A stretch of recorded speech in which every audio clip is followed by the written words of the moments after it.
বাংলাদেশ জাতীয়তাবাদী দলের সিদ্ধান্ত মোতাবেক জাতিসংঘের কাছে আমাদের একটি আবেদন, সেটা হচ্ছে একটি অবৈধ সরকারের অধীনে বাংলাদেশে যে হত্যাযজ্ঞ হয়েছে, বাংলাদেশের নাগরিকদের যে হত্যা করা হয়েছে, তার একটি নিরপেক্ষ আন্তর্জাতিক মানের স্বচ্ছ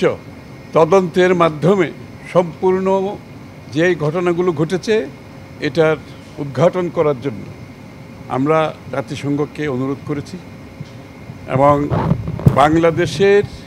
রাজনীতির ইতিহাসে যে হত্যাযজ্ঞ যে খুন হয়েছে নাগরিকদের, এটা উন্মোচন করার প্রয়োজন আছে এবং জাতিকে কলঙ্ক মুক্ত করতে হলে দেশের মধ্যে দেশের বাইরে যে ঘটনার মাধ্যমে হত্যাযজ্ঞ করেছে সরকারের পৃষ্ঠপোষকতায় এটাকে জাতির সামনে, বিশ্বের সামনে আমাদেরকে তুলে ধরতে হবে, যাতে আগামী দিনে বাংলাদেশে কেউ সাহস করবে না যে বাংলাদেশের নিজের দেশের নাগরিকদের হত্যা করে জোর করে ক্ষমতায় গিয়ে থাকার যে আকাঙ্ক্ষা, সেই আকাঙ্ক্ষা যাতে কারো মনে আগামী দিনে না জাগে। এবং আমরা জাতিকে কলঙ্কমুক্ত করার জন্য এই ধরনের একটা পরিচ্ছন্ন, একটি নিরপেক্ষ, গ্রহণযোগ্য একটা তদন্তের কথা বলেছি, জাতিসংঘকে অনুরোধ করেছি, আমরা ইন্টেরিয়াম গভর্নমেন্টকেও অনুরোধ করেছি জাতিসংঘকে বলার জন্য। তো আমরা আশা করছি যে জাতির এই ক্রান্তিলগ্নে এরকম একটি তদন্ত সকলের আকাঙ্ক্ষা, জাতির আকাঙ্ক্ষা বলে আমরা মনে করি এবং সেটাই আমরা অনুরোধ করি। হ্যাঁ, এটা তো গণহত্যার উপরেই তো তদন্ত হবে। এই যে গণহত্যা হয়েছে একটি সরকারের পৃষ্ঠপোষকতায়, সরাসরি পৃষ্ঠপোষকতায়, এই জন্য এটা তদন্ত আন্তর্জাতিক মানের নিরপেক্ষ স্বচ্ছ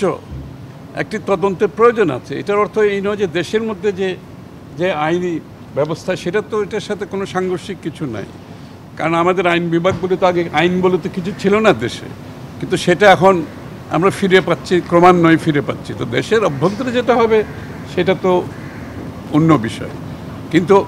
আন্তর্জাতিক এটা সারা বিশ্বের কাছে বাংলাদেশে যে ঘটনাটা ঘটেছে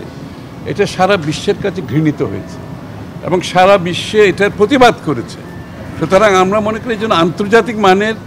একটি স্বচ্ছ নিরপেক্ষ